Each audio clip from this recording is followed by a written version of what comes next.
Good morning. I can hardly believe that a prophet has no honor in his own country. And I'm sure that your being here this morning is the recognition of your recognition of the message of the infinite way. It's good to be back in Hawaii. It's good to be back here with you. It has been a long trip, 5.5 months, and it started out to be only 7 months. Excuse me, it started out to be only 7 weeks. But as it got near that 7th week, there was an urge and a push that sent us on over into Texas and Oklahoma and Chicago. And this same experience that I couldn't account for, couldn't give any reason for, continued all the way across to New York, and then we were invited to Washington, D.C. and back to New York.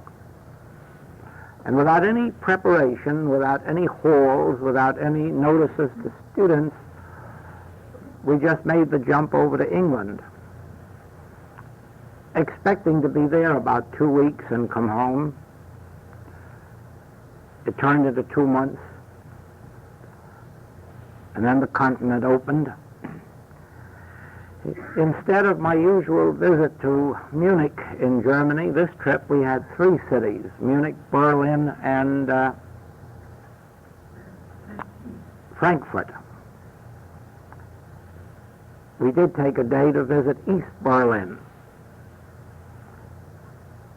And I would like to make the suggestion, if there are any among you who are inclined to be a little bit liberal in your politics, do, at the first opportunity, visit East Berlin and see how the socialist people live. It might turn you into a capitalist very quickly. It's really an entire city of prison. You're not just in a prison building, you're in a whole city of prison buildings. But I'm sure you'll learn more about that in history.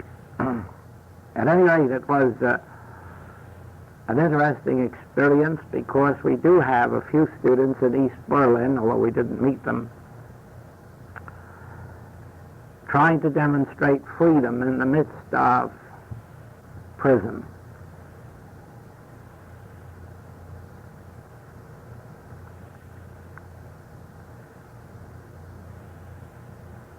The fact that the infinite way continues to spread of itself might not have significance, but the fact that it is spreading in the way that it is has a very deep significance.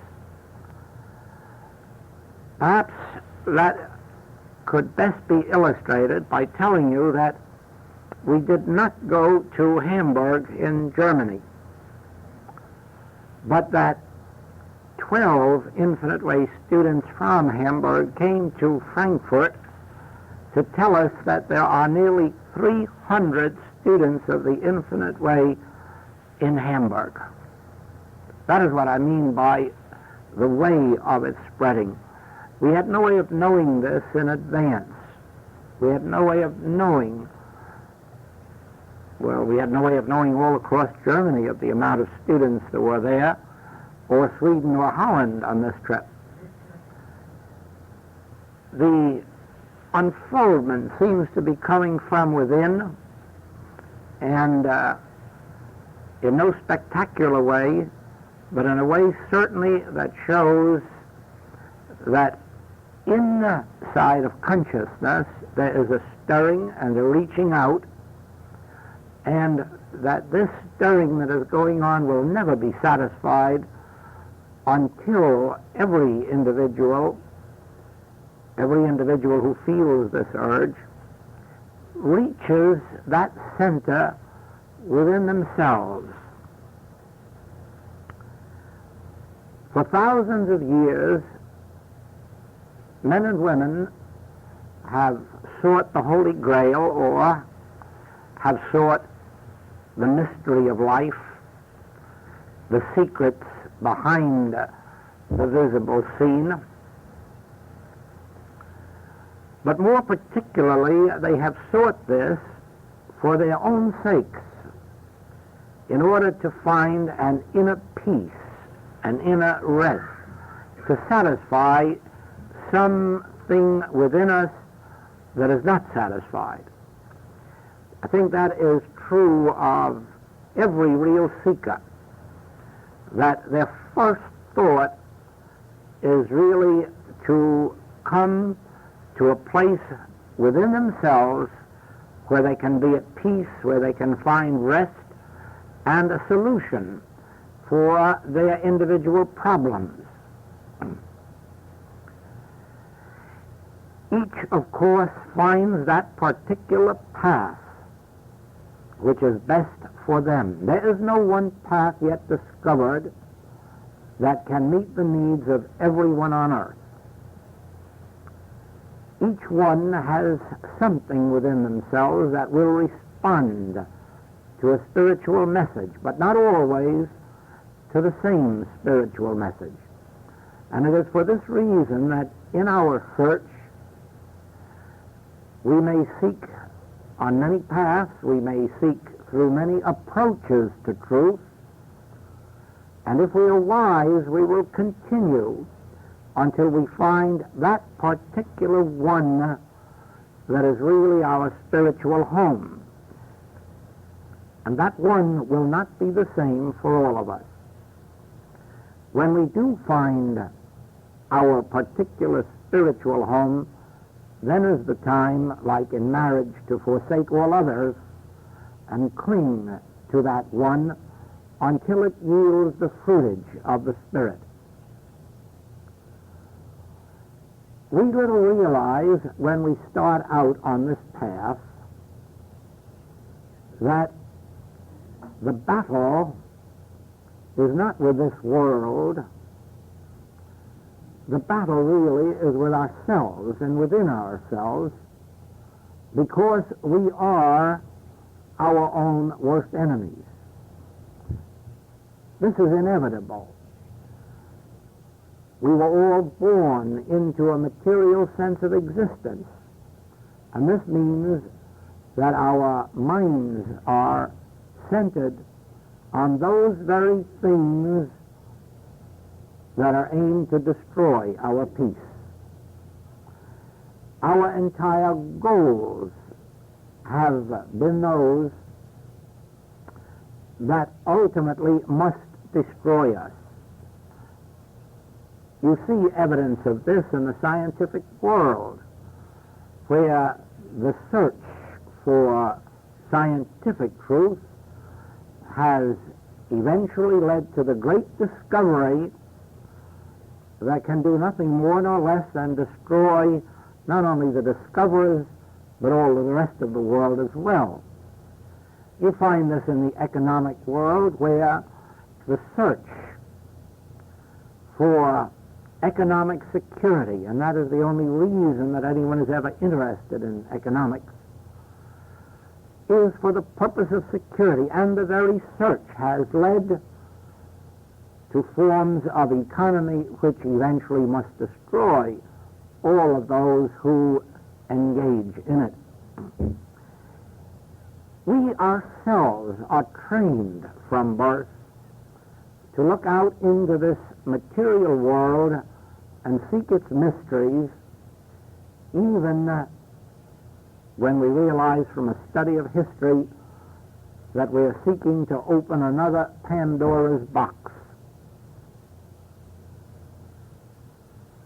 It is only when the urge comes to seek in the spiritual realm, to seek within ourselves, that we do realize that the enemy that has to be overcome is ourselves.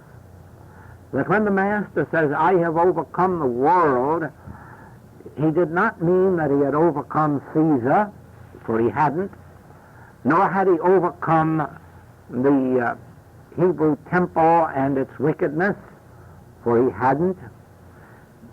As a matter of fact, there is no sign that the Master ever overcame anything in this world, or any condition in this world, or any evil in this world.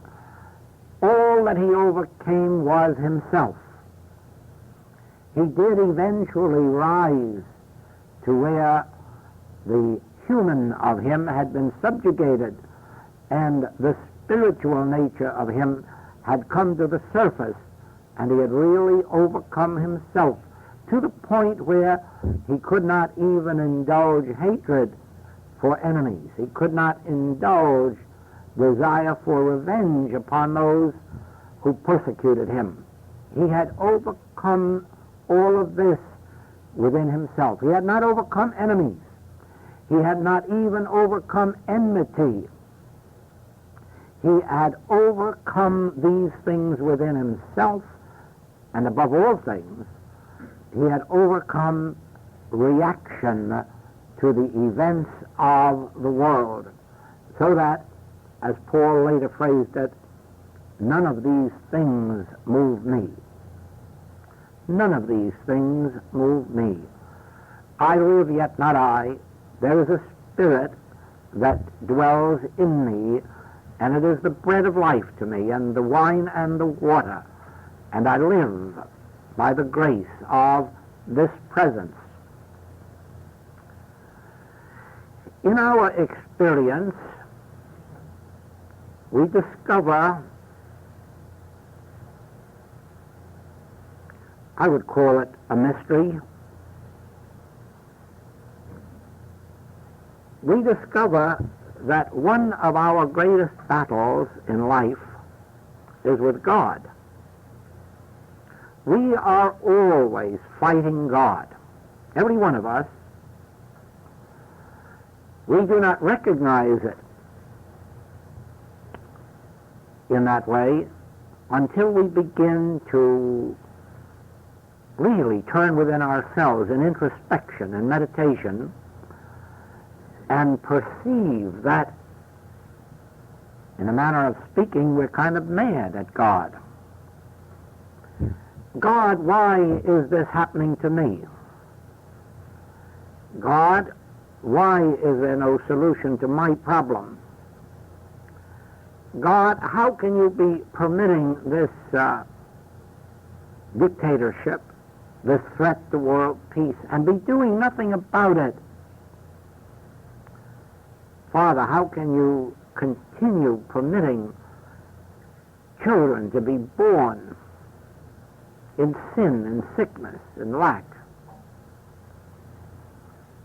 And you'll find how much of your life is spent in mentally fighting God on these points, resenting God, resenting the fact that God seemingly permits the evils of this world. Watch how many times the thought comes into your own mind as to why is this happening to me, and then sort of looking out of one eye at God to see why God isn't doing something about it at the moment, or what can we do to get God to do something to it? How shall we interest God in my problems? I realize that this is all a part of human nature. The reason it is a part of human nature is an age-old belief or teaching to the effect that God can do something about the human scene. Since we have been taught that God can do something about it, of course the question has to arise, why isn't God doing something about it? It takes a long, long time to realize that you cannot bring God to this world that you have to overcome this world and lift yourself to God's world in order to find the harmony, the peace that we are seeking. Do you realize to what extent we are trying to mold God to our will? Do you realize to what extent we are hoping that God will fulfill our desires?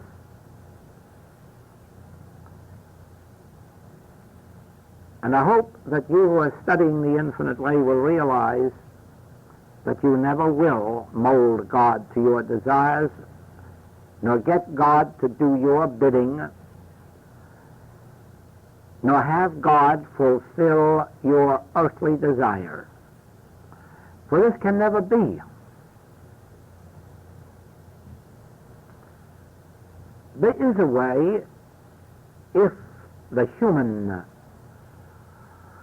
world is our ambition and our aim, there is a way to dig out of our own minds the success that we seek, the glory or the fame, but this has no relationship to God.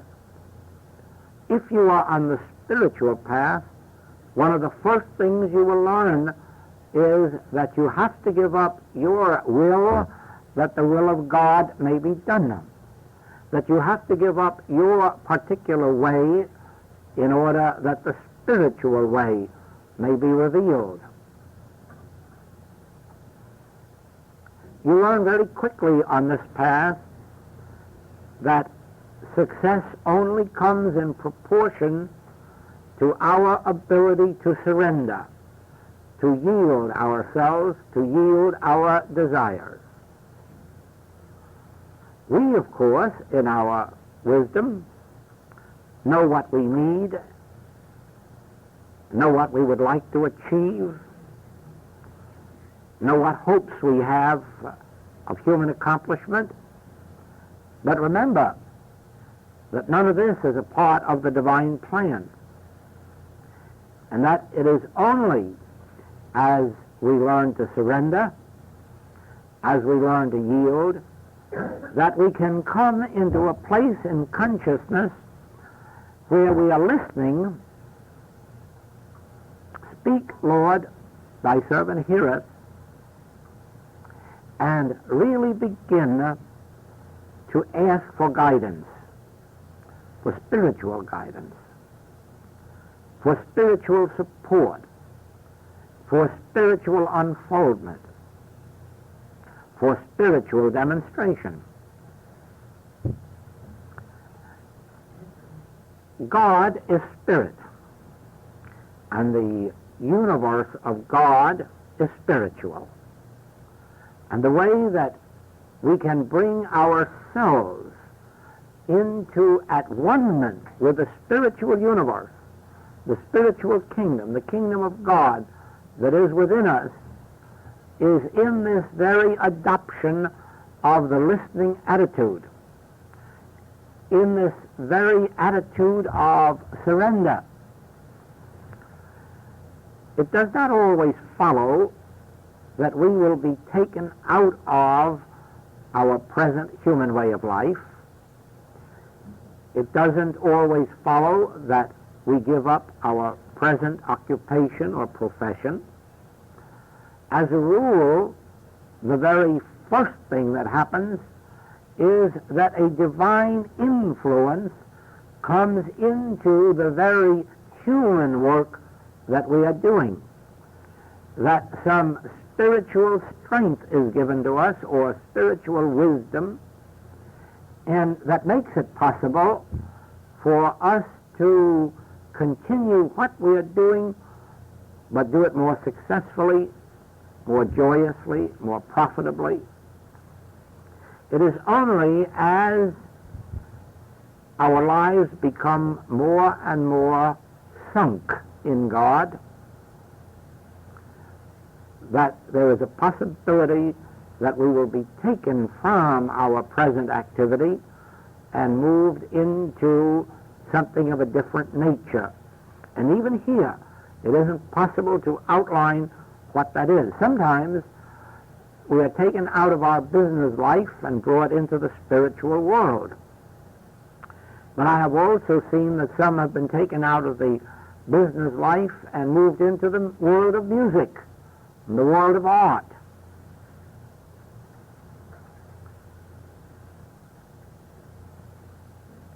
There is nothing wrong about life that we are living.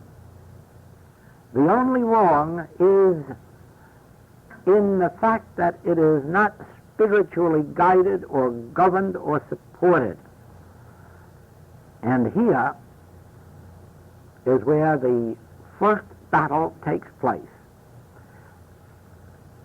Let each one of you, sometime today or tonight, review within yourself whether or not you haven't had some resentments and antagonisms toward God, whether you haven't had questionings and doubtings toward God, whether you have really come into agreement with the Spirit itself. And for the most part, you'll find you have not come far enough into agreement so that there can be a full and complete surrender to the will of God. There still remains within us this something. It's mental. It's a resistance because the way of our world is not being supported by God. The will that we have for what we are doing in this world is not being supported by God, or perhaps the health that we have is not being supported by God. And the first step then that I would bring to your attention is loose this resentment or loose this doubt of God, loose this resistance to God through realizing that the only reason it exists is that you have outlined within yourself what you want God to do or how God is to respond within you. Of course, you know, you have heard it in classes, you have read it in the writings, that there is only one way to God, and that one way is prayer. There are many approaches to the subject of prayer. There are many spiritual approaches to the kingdom of God, but there is only one way in which everyone has to agree. Whether you approach God through an orthodox religion, a metaphysical, a spiritual, an occidental, or an oriental, you still have to approach God through prayer. Prayer is the only way. And so what each one of us must determine is, what is prayer? What is the prayer of a righteous man? What is efficacious prayer? What is the nature of prayer that brings a response from God? And the very first step is this one of surrendering our resistance to God. How shall we do this when it is so very evident that God is not responding to us?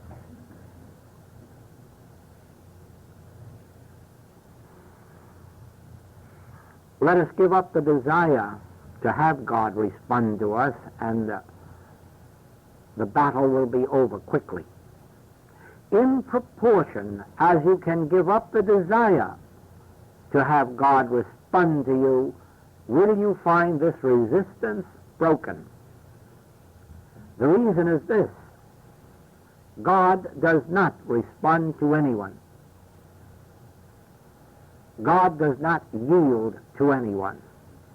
God is not molded to anyone's desire or wish. And therefore, the very effort to get God to conform, to get God to do something for us, is the major barrier that separates us from God. When we can let go and let ourselves be resolved into God, not God to us, ourselves into God, you will immediately find not only that God is closer to you than breathing and nearer than hands and feet, you'll find that God is a loving presence that very quickly makes itself felt and known in our experience. I've witnessed this, that God does not announce itself, or perhaps it should be said, God cannot announce itself to those who have this desire to have God come to them. Let us understand our function. We are children of God,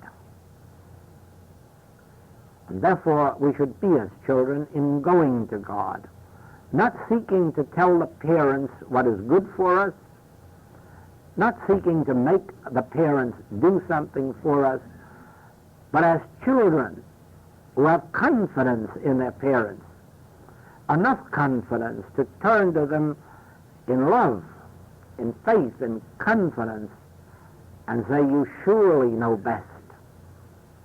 Guide me, govern me, feed me, and get into that intimate relationship with God, which is very personal. Even though God is impersonal, yet God is personal to us. If only we can yield ourselves to God and feel God as a divine influence within us that sometimes is very much like a loving parent, very much like the love that flows from a mother to a child. Strange that impersonal God should be so personal in relationship, yet it is so. To the human mind, God may seem to be abstract. God isn't abstract. Probably one of the best synonyms for God is self. Self with a capital S. Because that is really one of the great natures of God, a divine self, our divine self, my divine self, your divine self, that of you, which is greater than your present attainment, but equal to your dream of yourself. We, in the intimacy of this group, can acknowledge, confess, if you would like the word, that we have dreams, and that we have a dream of ourself. In other words, I know my inner self, and I know the depth of it, the breadth of it. I know its integrity. I know the depth of the love, the capacity for love that it has. I know the capacity for joy, for truth. The sad part is that humanly I have not been able to live up to my vision of myself, and nor have you. You have this vision. You know who you are and what you are. You know that there is a part of you that is divine. You know that there is a part of you that is infinite and immortal and eternal. You know more than this. You know that you have an infinite capacity for good. And part of the warfare is because humanly you cannot live up to the measure of what you know yourself to be. But we all have that in common. We all have that in common. We all know how far short we fall of our divine self. But remember that the reason we fall short is the divine self is God. And we haven't yet attained that state where we are so consciously one with God that we can say, as the Master often did, Thou seest me, thou seest the Father that sent me, for I and the Father are one. I am the way, the truth, and the life. I am the bread, the meat, the wine, and the water. I am this. He spoke of that when he ascended to that realm where Jesus and Christ had become one.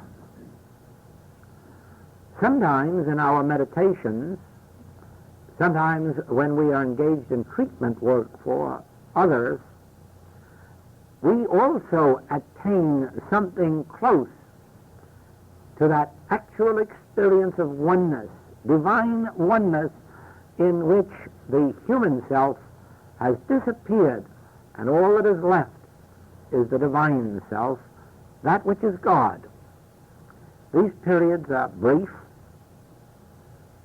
and do not come as often as we would like them. But the very fact that you know that your self is spiritual, that you know that your self is divine, the very fact that you know that you are infinite pure being is that which will enable you to give up this warfare with God, this battle with God, and release yourself and relax yourself into that divine self which you are, that divine self which constitutes your being, and then you can trust it.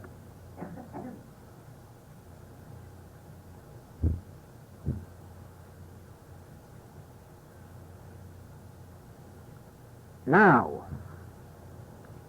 as you are compelled to look on your own problems, or in these difficult days, to look out at the problems of the world, instead of asking yourself, where is God, and what is God doing about this, instead of doubting that there is a God, or that peace and harmony could be restored, surrender yourself to the self of you and rest in it for its answer. Have you noticed this? Those of you who have ever asked anyone for metaphysical or spiritual help, have you ever noticed that you may have 100 friends and relatives who could not give you this help, yet here and there out in the world there is an individual. And if you have a cold or if you have a problem of any nature, some measure of harmony, and sometimes miraculous measures of harmony, are restored to you. And then you wonder, why can't 1,000 others do this? Why couldn't my relatives do this? My closest friends do this?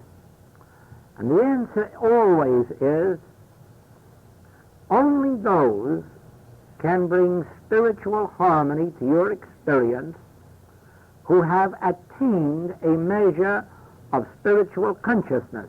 In other words, it is the attained consciousness of an individual.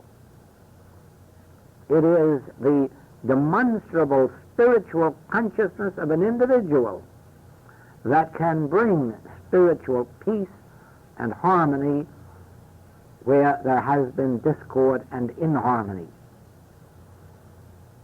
Again, this points to the fact that as the Joel nature of us yields to the divine nature, it is the degree of that divine nature which Joel attains that becomes the spiritual light.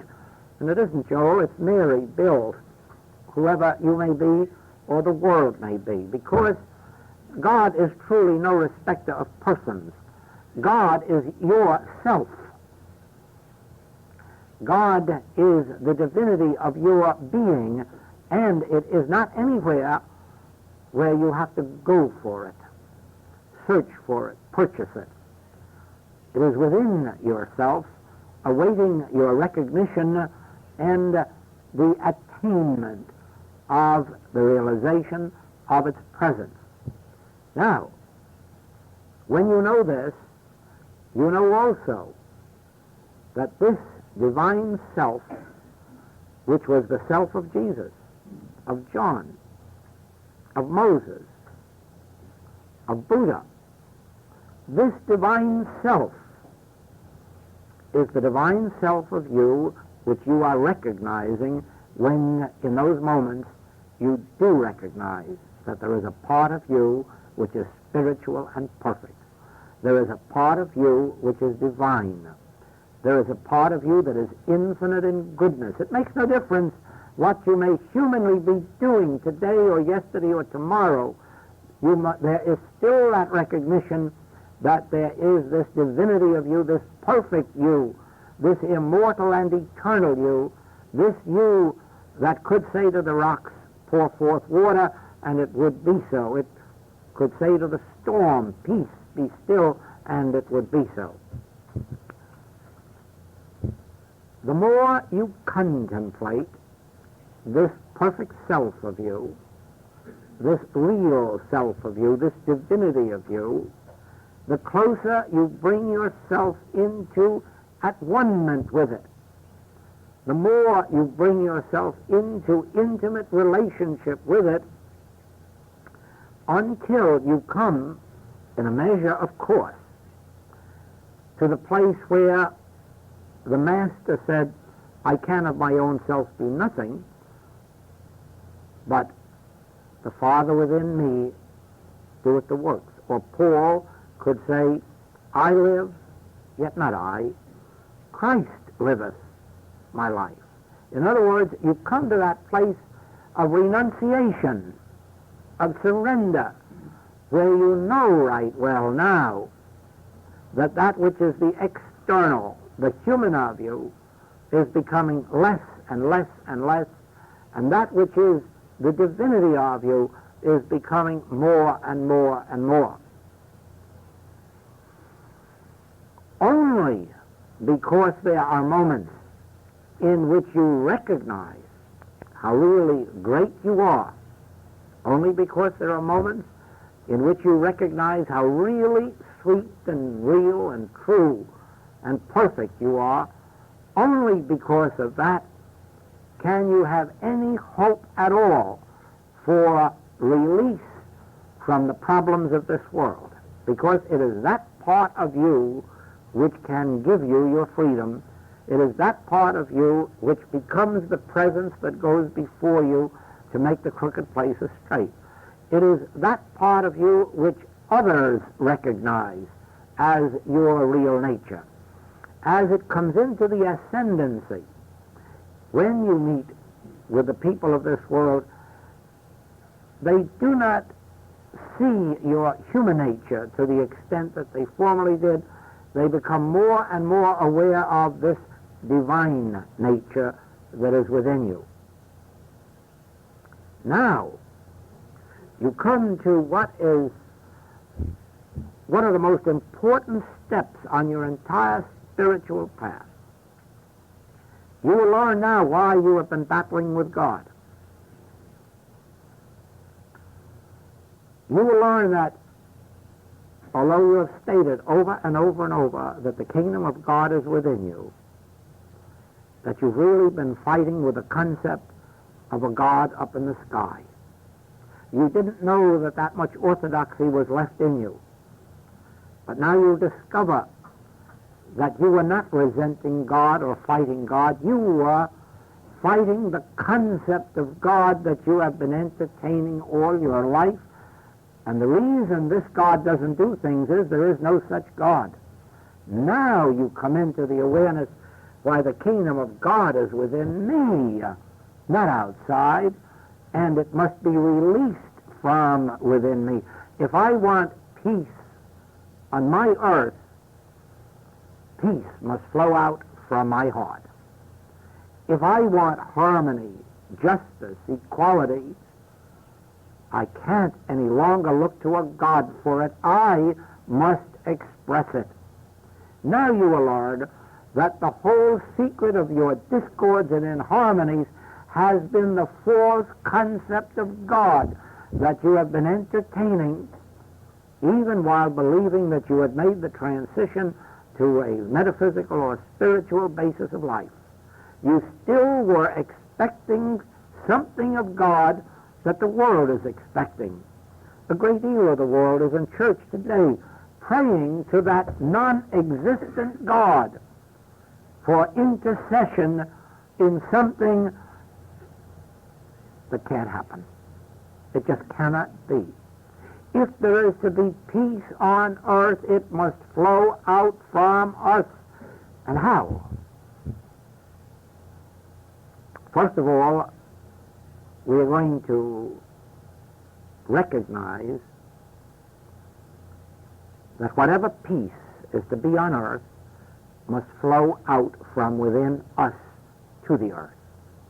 Next, we must know that that peace can only flow in proportion to our recognition of the nature of God. Do you believe that God is a great power that can do something to other powers? Then you're praying amiss. You cannot help bring peace on earth. You will only bring peace on earth in proportion as you can look upon the evils of this world and say, thank you, Father, this is a mirage. This is not power. Whether that evil appears as a man, an ideology, a disease, a sin, still you in your inner self, when communing with yourself, must realize, just think, the kingdom of all power is within me, and it is all good.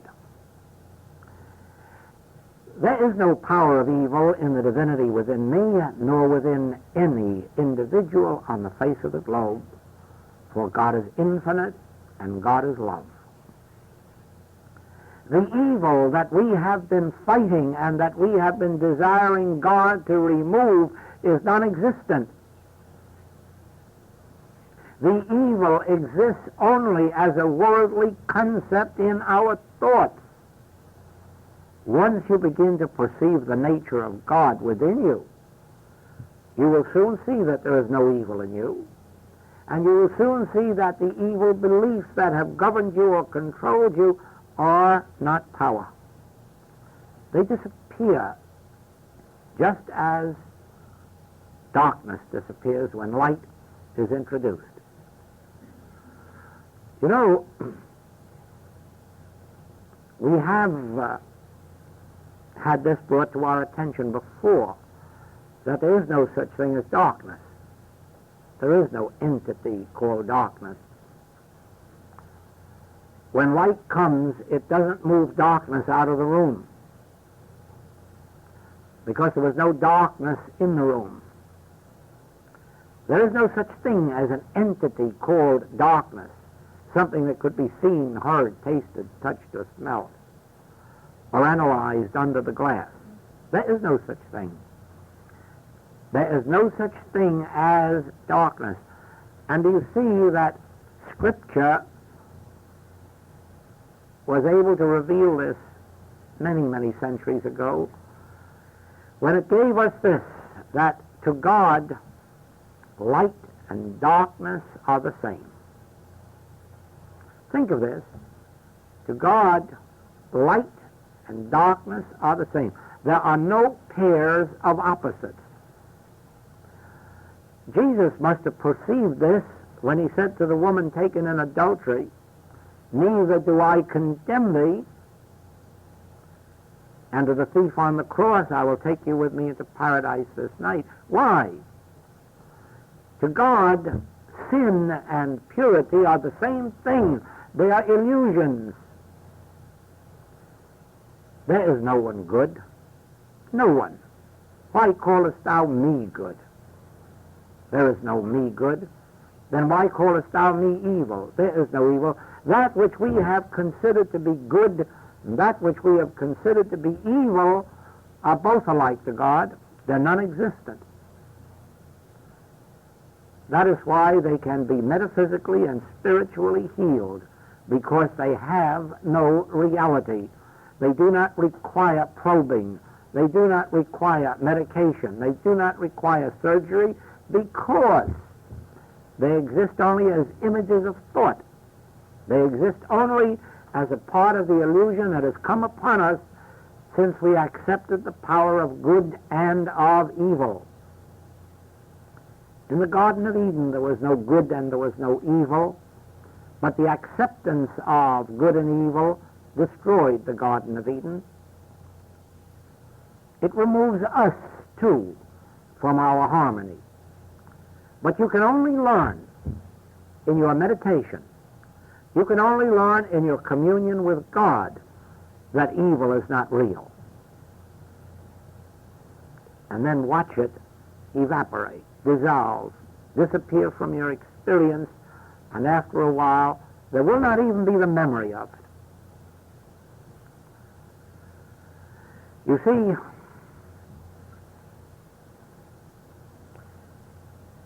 when we make the acknowledgement that in my humanhood, I'm certainly not all that I should be, because I'm nowhere near approaching what I am in my spiritual nature.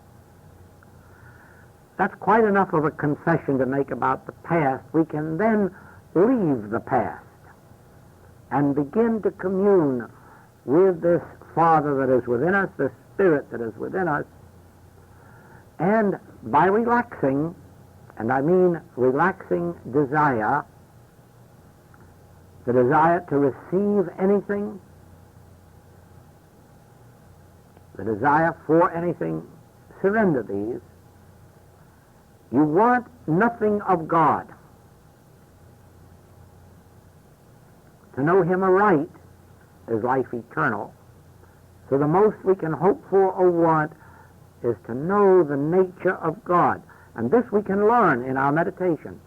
This we can learn within ourselves, because God quickly reveals it to us when there is no barrier to receptivity. And the barrier to receptivity is desire. The barrier to the receptivity of God, to communion with God, is entering a meditation with a desire.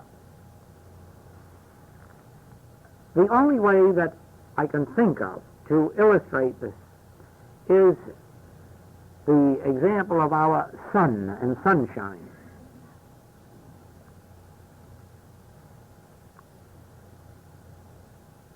We may go out into the sunshine to enjoy its warmth and its light,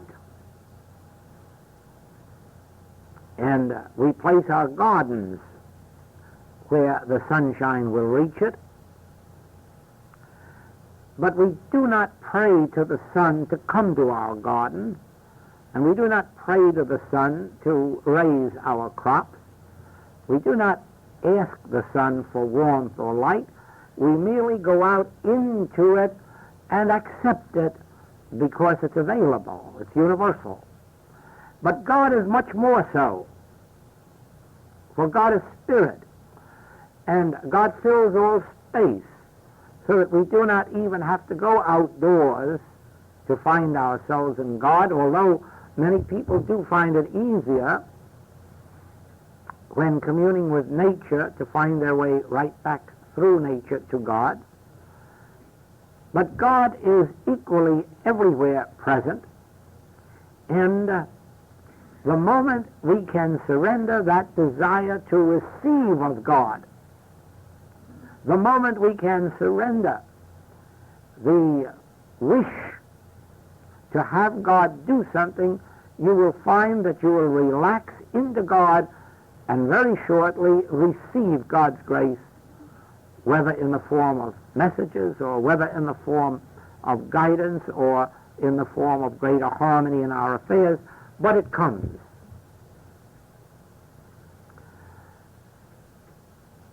In all the years of this work, nothing has impressed upon itself upon me to the extent that this has, that when I can go within, completely free of desire, even the desire to see someone healed, even the desire to see someone supplied, just go within to receive that glow of the Spirit, that light of illumination, that feeling of warmth, of oneness, then I find it literally true that all things are added. Whether in my experience or those who are seeking help, the answer comes.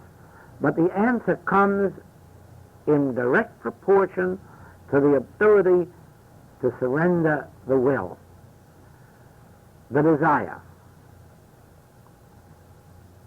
Think.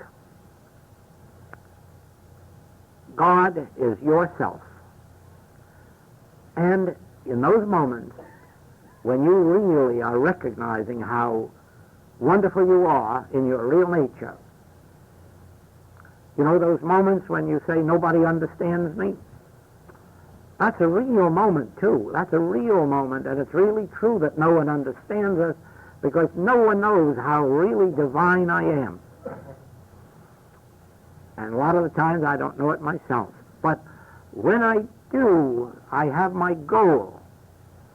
And I know that only in proportion as I can bring myself into oneness with the divinity, the perfection that I already am, and surrender human desires, surrender human fears. Don't even allow yourself to speculate on what may happen tomorrow, as if it would make any difference. Thank heaven that Paul was able to reveal to us that neither life nor death can separate us from the love of God. Neither life nor death. And that experience of crossing over that comes to everyone eventually really makes no difference that it came to Jesus at 35 years of age. And the disciples, all of them probably before they were 50. It really makes no difference what the date is that we make that crossing, as long as we cross in the absolute conviction of our spiritual identity and of the fact that that which is the perfect of us is that which survives. Neither life nor death can separate us from the love of God or the life of God or the Spirit of God. And so where we make our home temporarily is not of too much importance. The vision that I would share with you today, which is the vision that I am seeing up here, give greater recognition to your perfect self and recognize that it is yourself. It is not some far-off God.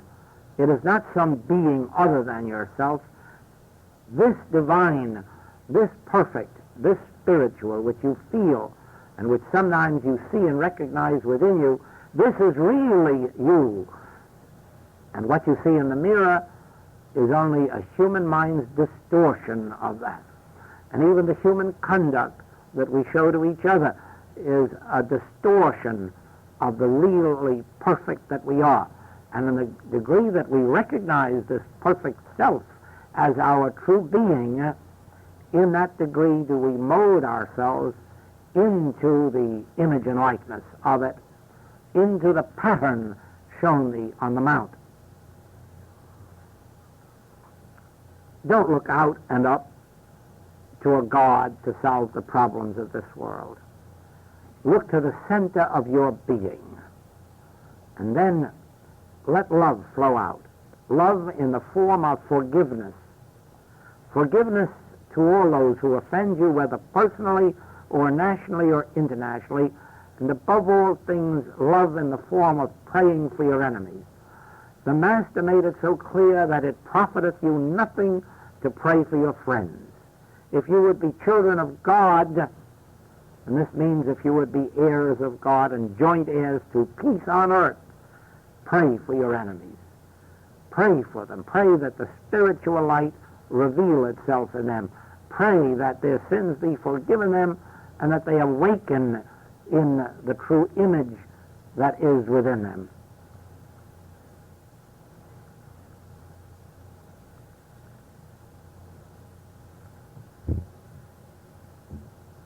In teaching prayer, we were shown that if you go to the altar to pray, and there remember that any man has aught against thee, to get up, go first and make peace with your brother, and then return to the altar.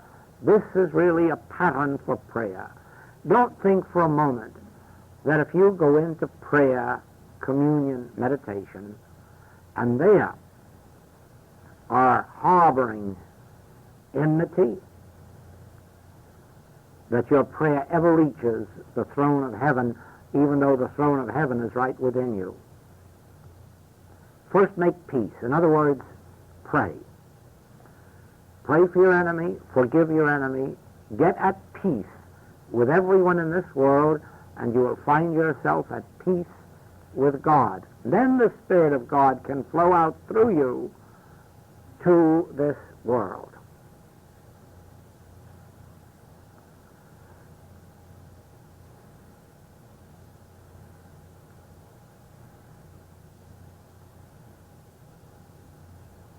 While we are at home, I would like to continue these Sunday mornings with you for as long as you would like to have them. When you want to rest, just indicate it, and I'll take the hint.